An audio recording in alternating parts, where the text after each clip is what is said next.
Hi guys, this video will be a little bit different than usual because today we are doing a review of a lens for digital camera, and I am talking about this lens. After recording this video, this lens is going back to Lomography, so this is not a sponsored video. I am just lending this lens to test it and to make a video for you guys. Let's talk about this lens, guys.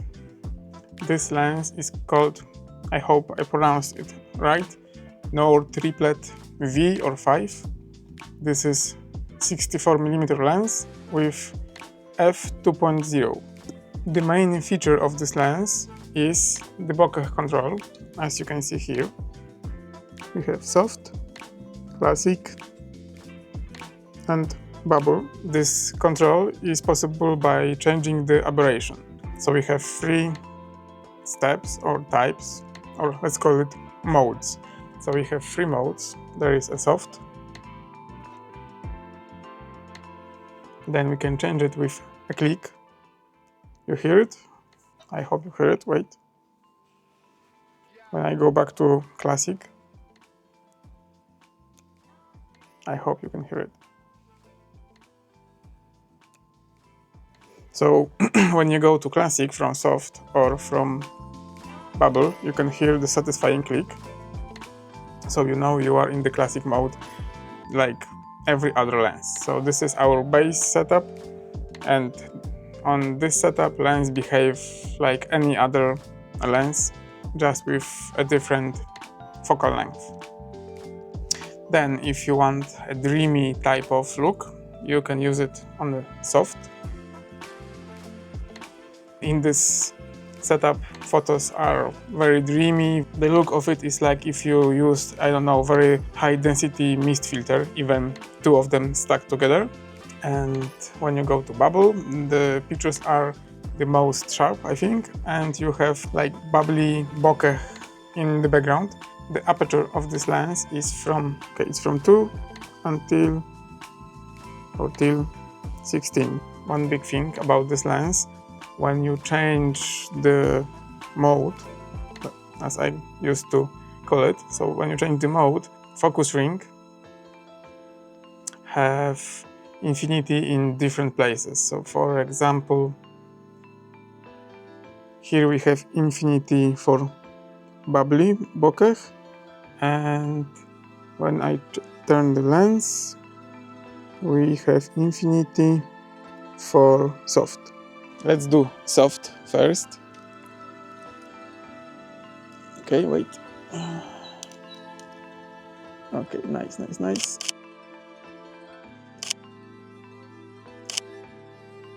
So let's move now to classic bokeh and 2.0. Do the same.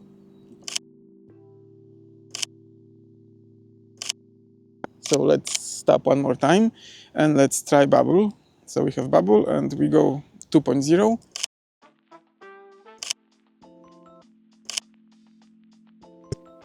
And of course the same is with the closest focus. So we have 0.6 for bubble, and when you change, you have 0.6 for your soft. If you are a digital shooter, you are used to having f-stop data in your EXIF. This lens don't have any contacts, as you can see, so you don't have any f-stop data in your EXIF, you just have your shutter speed and ISO. But if you are mostly shooting film, like me, you are used to not having any information about your f-stops or shutter speed unless you write them down. For video shooters, there is a very good information. The aperture is clickless. Okay, there is no way to go in.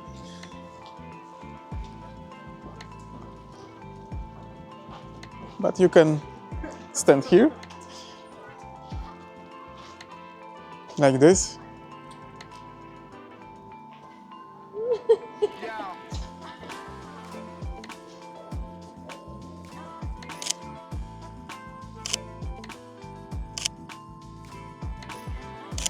Okay, I think we have it. We have it? Yes, we have it. So guys, let's go and shoot some more. Like this. Tup, tup, tup.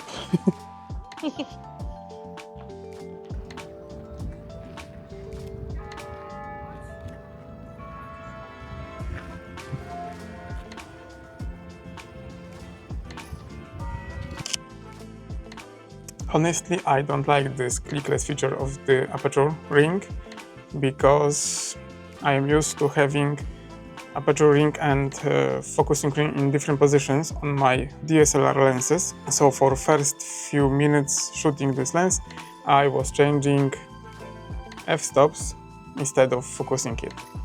But after a few minutes, I used to this lens and it was fine. This lens cost in Europe €399. And is it expensive? You need to be judge of this. Definitely I love this lens, the character of this lens and the bubbly bokeh. It's so vintage looking, but it is a new lens, so you don't have damage on the glass, any mold or fungus or coating damages. So this is a great lens with great features of soft and bubbly bokeh, and definitely for me very nice field of view. The 64mm, I need to say I like them. This is something different than your typical nifty 50 or 85mm, let's call it portrait lens. Of course, lenses have this hood that you can unscrew. Then it's a little bit shorter, almost like a 50. Oh wow, and you have Lomography Art Lens written here. I didn't see it before. Maybe because I used this lens hood. So let's screw this one in. Of course, you have backside cover and front lens element cover as well. Wyłączę tracking. Przesunę na ciebie. Bloki.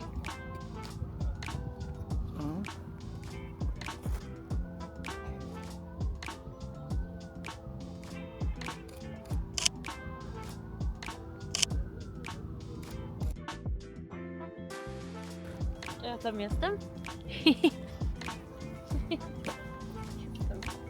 Można nawet pół kroku do tyłu jeszcze. Co się dzieje? Bo ja się boję krzaku. To nie jest takie hobby. Jestem blisko, to się boję, że mnie coś tam zaatakuje. Nic nie atakujesz. Nie wiecie, to będzie szybciej. Dobra.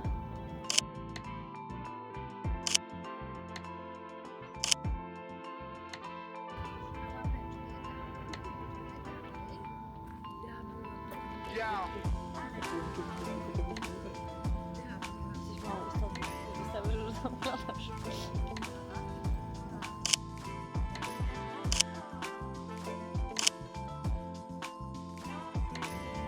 Dobra, let's go some other place. Cut. Changing the bokeh is not the only thing that is unique for this lens. The second thing is that with this lens you are getting this type of plates. They are called aperture plates, and you can change the way your bokeh is looking. You can use a palm tree, you can use a snowflake, you can use something like this. Wait, something like this, and I just see that they are numbered or written on them how they change the aperture of this lens. So if you use this one, your lens will be 3.5, not f2. Wait, I need to focus. Oh, you see? 3.5. And for example, this snowflake is, find it, Okay, oh, it's 3.2. So snowflake is 3.2. That was 3.5. And what else? Oh, this one is even f5. I will show you. So this one takes a lot of light. You see, this is f5. And how about heart? Okay, heart is f2.5. So heart is not so bad, 2.5. And what we have more? So yeah, that star was, this one was the darkest one, f5. Oh, okay, so as when I showed you this aperture plates, now I can show you how you mount them on this lens. So you need to unscrew this part here inside. I hope you can see it. This plastic part, you can unscrew it.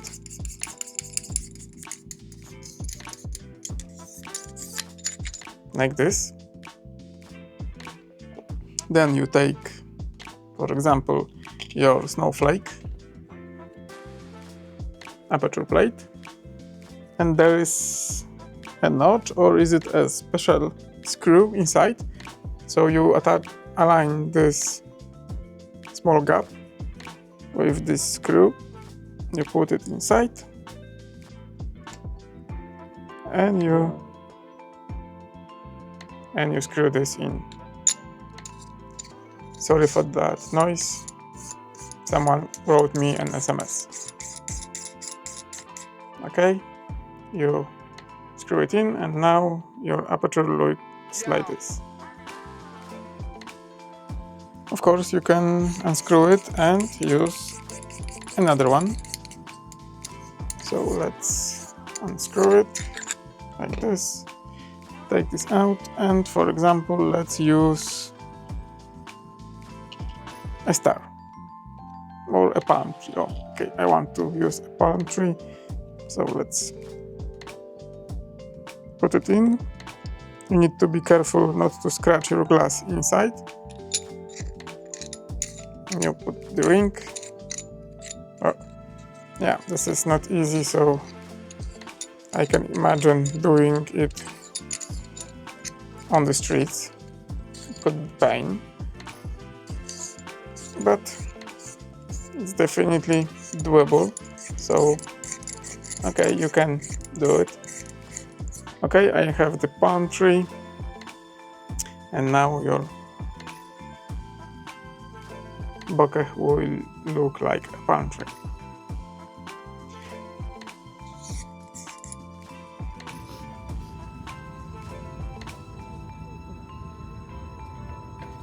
Ej, on nie widzi ciebie, tylko super. Zobacz, widzisz? Siema. Po twoją głowę złapał. Dobra. No to czekaj, dam go tu.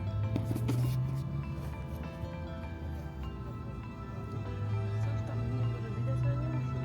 Gdzie trochę ciebie też, tak?